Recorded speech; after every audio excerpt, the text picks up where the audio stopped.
Halo anak soleh dan soleha. Assalamualaikum warahmatullahi wabarakatuh. Apa kabarnya hari ini?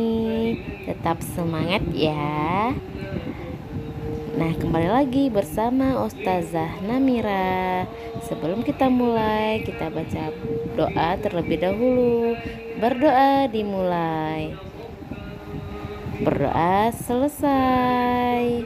Hari ini kita belajar tema 3 kelas 3 subtema 3 pembelajaran 2 perubahan wujud benda. Tujuan pembelajaran yang pertama, mengetahui cara membuat es krim. Yang kedua, mengetahui peran-peran yang ada di sekolah. Yang ketiga, bermain gerak, membeku, dan mencair dalam sepak bola. Silakan disimak ya. Nah, sekarang kita membaca yuk. Asiknya membuat es krim. Wah, pernahkah kamu mencicipi es krim?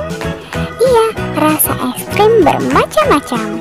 Es krim terasa segar jika dinikmati di siang hari yang panas.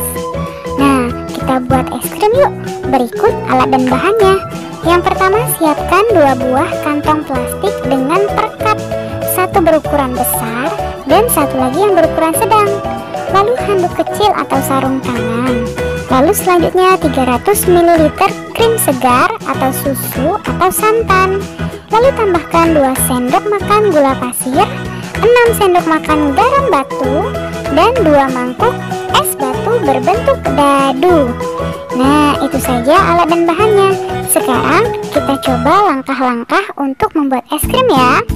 Yang pertama, campurkan susu atau santan segar dan gula ke dalam kantong plastik yang berukuran sedang. Rekatkan ujung plastik dan pastikan plastik benar-benar rapat.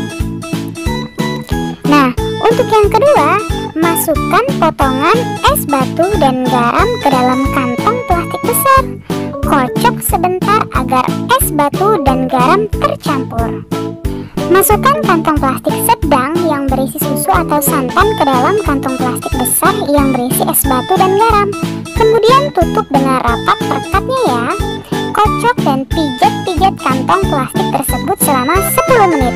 Gunakan handuk atau sarung tangan agar tidak terlalu dingin ketika disentuh. Yang kelima, keluarkan kantong plastik sedang. Kemudian bersihkan atau lap dengan kain untuk menghilangkan garam yang menempel. Dan langkah terakhir, buka kantong plastik tersebut dan tuang ke dalam gelas atau mangkuk saji. Es krim siap untuk dinikmati. Nah, setelah kalian membaca artikel tadi, sekarang kita jawab soal di berikut ini ya. Yang pertama misalnya, apa wujud susu atau santan di awal pembuatan es krim? Ayo, apa? Iya, benar sekali. Wujudnya yaitu cair. Nah, untuk yang selanjutnya silakan kalian jawab sendiri ya di bukumu masing-masing. Sekarang ibu mau bertanya, pernahkah kamu menyimpan air di dalam plastik di lemari pembeku? Apa yang akan terjadi dalam beberapa jam? Tentunya air akan berubah menjadi es, bukan? Nah, meskipun kamu membuka ikatan plastik itu, ternyata es tidak akan tumpah. Mengapa demikian? Wujud air berubah dari cair menjadi padat. Perubahan wujud dari cair menjadi padat disebut dengan membeku. Nah, dapatkah kamu menyebutkan contoh lain perubahan wujud dari cair menjadi padat dalam kehidupan sehari-hari? Misalnya susu dimasukkan ke dalam lemari es akan berubah menjadi es. Untuk yang lainnya silakan kalian cari ya. Kamu juga telah mengerjakan pembuatan es bersama orang tuamu. Adakah pembagian tugas di dalam keluargamu? Dengan pembagian tugas, pekerjaan tentunya akan menjadi mudah dan ringan, bukan? Begitu juga di sekolah. Siswa di sekolah ada perannya masing-masing.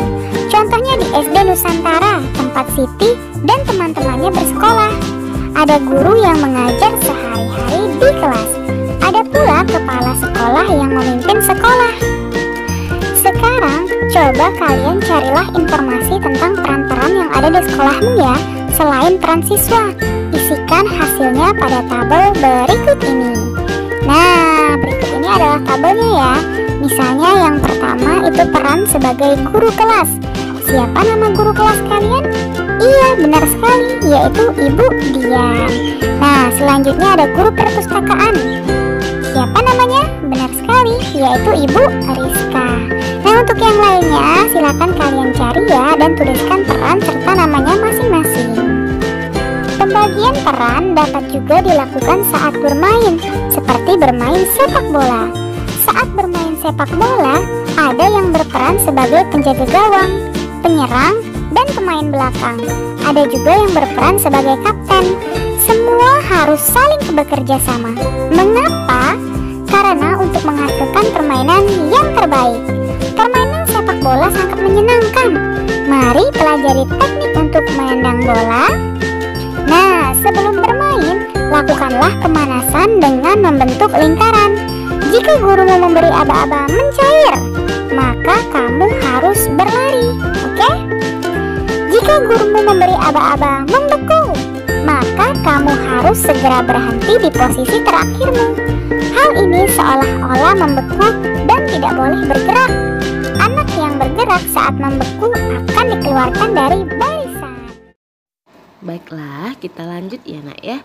Di subtema 3 pembelajaran 4 tentang perubahan wujud benda.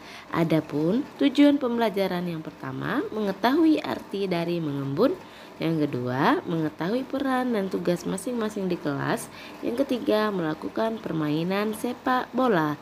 Nah, perhatikan video pembelajaran berikut ini. Sekarang coba kalian perhatikan gelas yang berisi air es. Apa yang terjadi pada bagian luar gelas? Apa yang menyebabkan hal itu terjadi? Nah, coba kalian tuliskan dan sampaikan pendapatmu di kotak berikut ini ya. Misalnya, saya melihat ada air di bagian luar gelas. Nah, selanjutnya coba apalagi yang dapat kalian sampaikan? Tulislah di bukumu ya. Nah, ternyata itu semua adalah proses mengembun. Apa sih itu mengembun? Mengembun adalah proses perubahan wujud dari gas menjadi cair. Wah, hebat sekali ya. Contohnya apa? Contohnya ketika kalian memasukkan pecahan-pecahan es batu ke dalam gelas. Sisi luar gelas mula-mula kering. Lalu beberapa saat kemudian sisi luar gelas terdapat bintik-bintik air. Nah, coba kalian perhatikan ketika kalian naik mobil pada saat cuaca cerah. Kaca jendela mobil bagian dalam akan kering. Ketika hujan turun, kaca mobil bagian dalam menjadi buram. Apabila kalian menempelkan telapak tangan pada kaca, telapak tangan menjadi basah. Bagaimana kedua peristiwa itu dapat terjadi? Nah, akan kita bahas bersama-sama dalam percobaan berikut ini ya. Perhatikanlah gelas berikut ini. Gelas yang berisi es batu. Lalu perhatikan juga kaca pada mobil yang dapat ditulis pada saat mengembun. Nah, ibu mau tanya, mungkinkah es yang mencair dapat menembus gelas? Lalu, mengapa sisi luar gelas menjadi basah? Kamu perlu memahaminya. Bacalah penjelasan berikut ini ya. Udara di sekitar banyak mengandung uap air. Ketika uap air bersentuhan dengan benda-benda yang lebih dingin atau suhunya rendah, maka berubah menjadi bintik-bintik air. Jadi, tetes-tetes air di sisi luar gelas itu bukanlah berasal dari dalam gelas. Akan tetapi, tetes-tetes air berasal dari uap air di sekitarnya. Nah, kamu telah membaca penjelasan di atas. Adakah kata yang belum kamu pahami? Berdiskusilah untuk memahami artinya ya. Tuliskan hasilnya pada tabel berikut ini. Kosakata baru dan artinya. Misalnya kalian baru tahu tentang uap. Arti uap yaitu titik-titik dari benda cair. Nah, temukan dua lagi ya kosakata baru dan berikut juga artinya. Nah, ternyata kalian masih harus mengetahui contoh lain tentang proses pengembunan. Yuk kita lakukan percobaan berikut ini. Siapkan alat dan bahannya, seperti siapkan gelas berisi air panas atau hangat. Lalu tutuplah gelas tersebut dengan tutup gelas ya. Biarkan 1-2 menit. Lalu bukalah tutup gelas tersebut. Perhatikan apa yang terjadi pada permukaan tutup gelas. Nah, tuliskan hasil pengamatanmu dalam tabel berikut ini ya. Misalnya, terdapat bintik-bintik air pada tutup gelas ya. Nah, silakan kalian lanjutkan apa yang terjadi. Nah, setelah kamu membaca dan melakukan percobaan, lengkapilah bagan berikut ini ya. Ada yang tahu apa artinya mengembun? Kita telah membahas mengembun ya. Iya, benar sekali. Mengembun adalah perubahan wujud dari gas menjadi cair. Lalu contoh peristiwa mengembun dalam kehidupan sehari-hari apa? Iya, misalnya adanya bintik-bintik air pada tutup teh panas. Wah, kalian memang anak pintar ya. Nah, hari ini Siti dan teman-temannya baru saja melakukan percobaan di dalam kelas. Percobaan di kelas menggunakan es batu dan air. Ternyata lantai kelas menjadi basah. Siti meminta bantuan petugas kebersihan sekolah untuk mengeringkan lantai kelas. Petugas menggunakan kain pel dibantu Siti dan teman-temannya. Apakah di sekolahmu mempunyai petugas kebersihan? Apa saja tugas-tugasnya?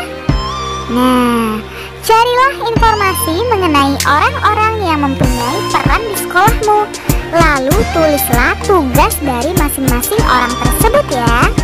Misalnya perannya sebagai petugas kebersihan misalnya. Nah, apa saja tugasnya?